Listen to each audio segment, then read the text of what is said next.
Assalamualaikum warahmatullahi wabarakatuh. Perkenalkan, kelompok kami beranggotakan 3 orang. Saya Muhammad Taufar Rauf, NIM 1058411115324. Kemudian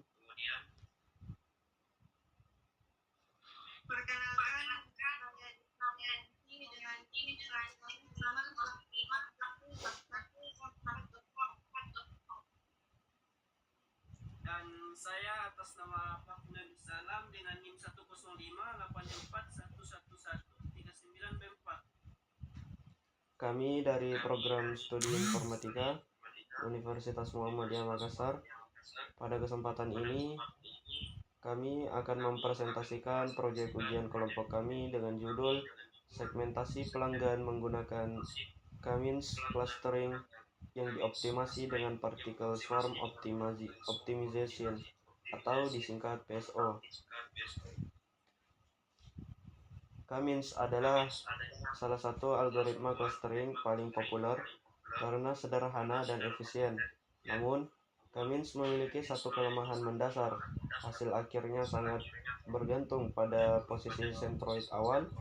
Jika sentroid awal dipilih secara acak, yang biasa disebut random initialization, algoritma bisa terjebak pada solusi lokal, atau yang dikenal sebagai local optimum, sehingga hasil klasterisasi menjadi tidak stabil dan berbeda-beda setiap kali dijalankan. Untuk mengatasi masalah ini, saya menerapkan pendekatan hybrid, yaitu menggabungkan K-means dengan particle swarm optimization, sebuah algoritma optimasi berbasis perilaku kawanan terinspirasi dari cara burung atau ikan mencari sumber makanan secara kolektif. PSO digunakan khusus untuk mencari kombinasi sentroid awal terbaik sebelum proses K-means dijalankan.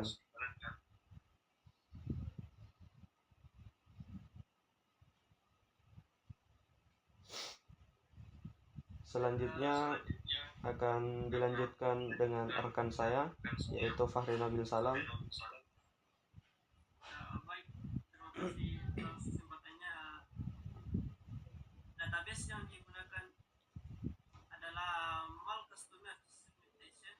Data dari Kagem berisi 200 baris data pelanggan Mal dengan atribut customer ID, gender, age, annual income, dan spending score.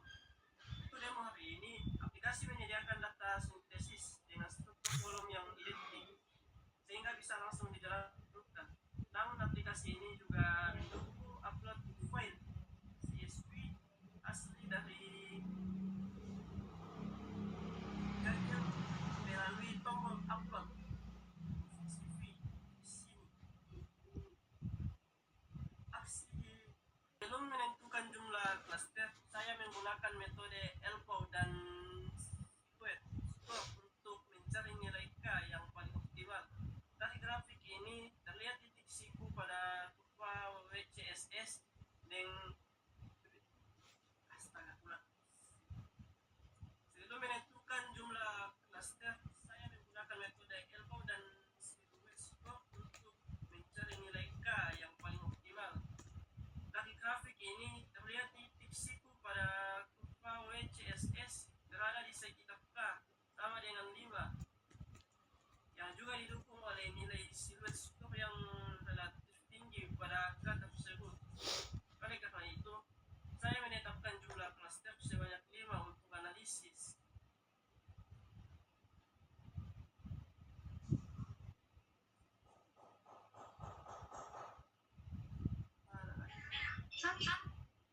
Selanjutnya, saya atur parameter PSO jumlah partikel sebanyak 25, iterasi maksimum 60 dengan inertia weight 0,7, kognitif coefficient dan social coefficient masing-masing 1,5.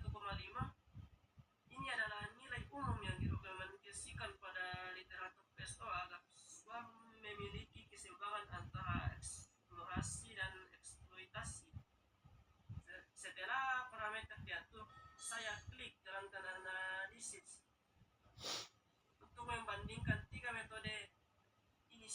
visualisasi centroid secara bersamaan.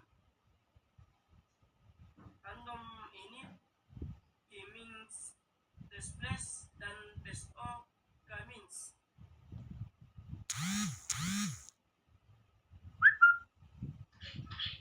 Selanjutnya berikut hasil visualisasi klasterisasi dari ketiga metode. Setiap titik mewakili satu pelanggan dikelompokkan berdasarkan warna klaster dengan tanda silang menunjukkan posisi centroid akhir. Secara sekilas, pola 5 segmen pelanggan yang terbentuk misalnya kelompok pendapatan tinggi dengan pengeluaran tinggi atau pendapatan rendah dengan pengeluaran rendah konsisten di ketiga metode. Namun perbedaan sesungguhnya baru terlihat jelas ketika kita bandingkan dari sisi metrik evaluasi, bukan hanya visualisasi. Kemudian perbandingan metode. Ada tabel perbandingan ini. Dapat dilihat bahwa metode PSO K-means menghasilkan nilai WCSS yang lebih rendah atau setara dibanding random init dan K-means tambah, yang berarti klaster yang terbentuk lebih kompak. Silhouette skornya juga lebih tinggi, menandakan pemisahan antara klaster yang lebih baik.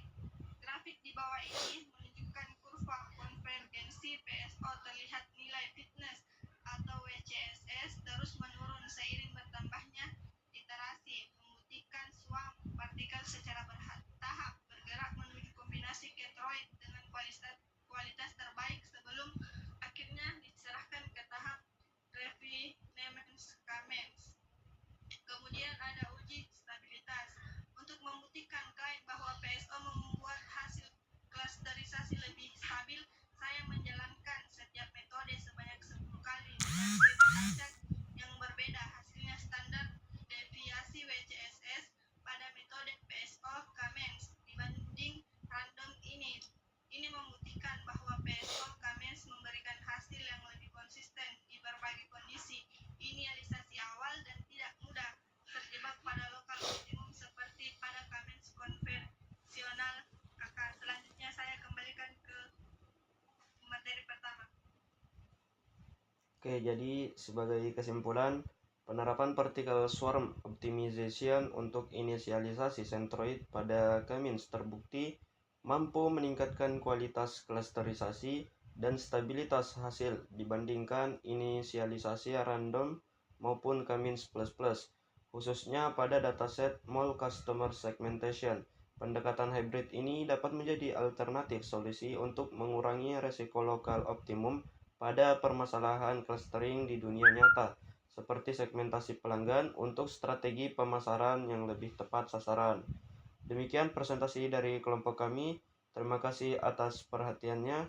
Wassalamualaikum warahmatullahi wabarakatuh.